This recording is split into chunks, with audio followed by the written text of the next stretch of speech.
Да ги видиме партиските активности. Марија Николовски прво ќе не извести за ВМРО ДПМН, потоа ќе одиме кај Нина во Струга и Охрид во тој регион каде што гостува или настапува СДСМ. Марија повели.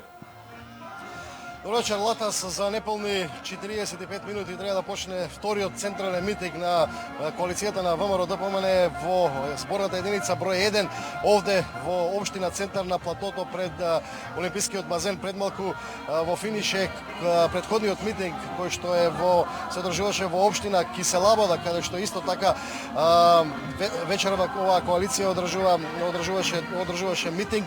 Од таму пренесуваме дел од пораките кои што се однесуваат на она што и денеска беше најавено како една влесна, една нова инвестиција во Македонија која треба да обезбеди 200 работни места во индустријската зона во Бунарџик. Станува збор за компанија која што исто така е поврзана со оној серијал на компании поврзани со производство на автомобилски делови, меѓутоа малку повеќе за тоа од изјавата на лидерот на ВМРО ДПМН. 200 нови семејства со сигурна екзистенција.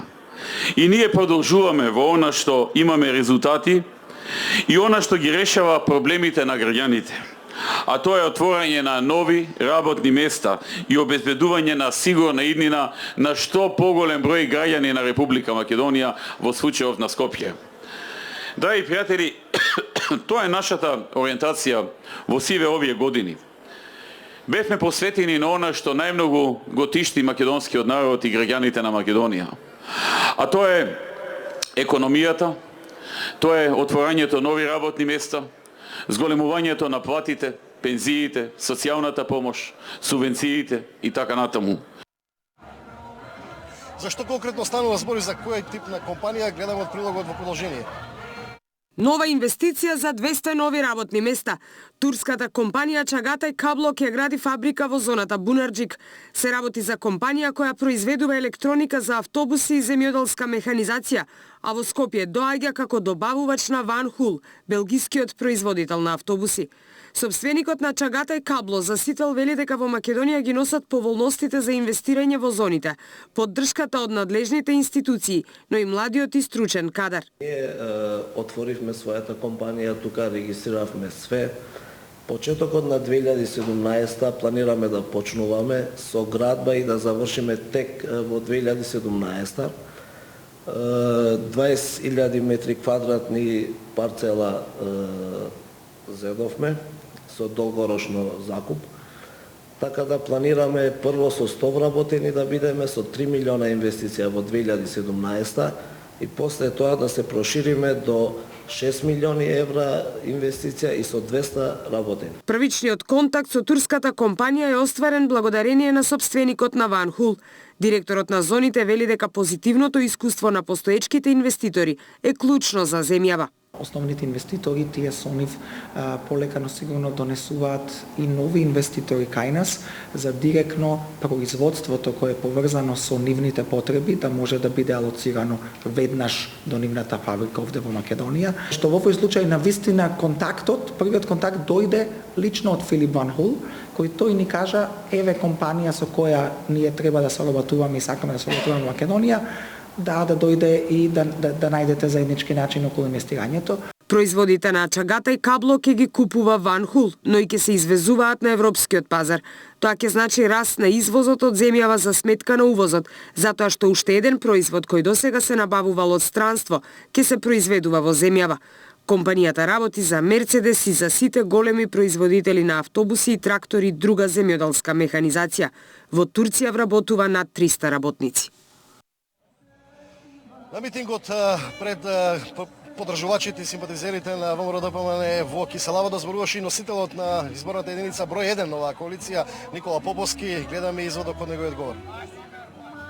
Македонија ја затекна крајот на последната влада на СДСМ со само 560.000 вработени лица на територија на цела држава.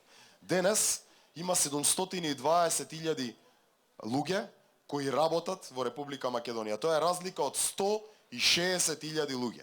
Замислете, сите оние кои ги испуштале, сите фабрики кои ги затварале, денес се или вработени, или на пат да бидат вработени, бидејќи ние сме одлучни дека со проектите и со носењето на странски инвестиции можеме да ја смениме иднината и да ја направиме Македонија една успешна европска земја.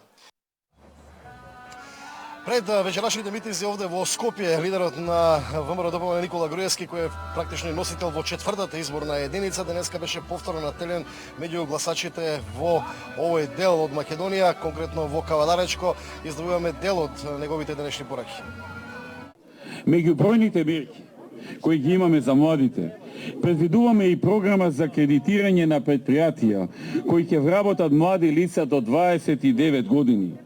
Целта на програмата е да се стимулираат заинтересираните предпријатија да отворат нови работни места за млади до 29 години, за што се поддржани со кредит од 4000 евра по лице или вкупно за вработување до 3 лица 12.000 евра со грејс период од 1 година и 2 години рок на враќање, а каматата само 1% на годишно ниво. Исто така, со програмата за самовработување, со кредитирање на младите лица до 29 години што сакаат да се самовработат, ќе им бидат обезбедени можности за подигање на кредит од 7000 евра со грејс период од 18 месеци и период на враќање до 66 месеци. Оваа можност ќе може да искористи носителот на предпријатието, додека пак за секој нов вработен ќе може да добие дополнителни 4000 евра до максимум 5 вработени, тоест вкупен максимален износ од 23.000 евра. Ода се инаку вечерва е во Скопје многу ладно, меѓутоа претпоставувам дека тоа нема да биде проблем за големиот број подржувачи на коалицијата на ВМРО ДПМНЕ вечерва да дојдат на овој централен митинг овде во општина Центар. Марија, зима е, тоа е.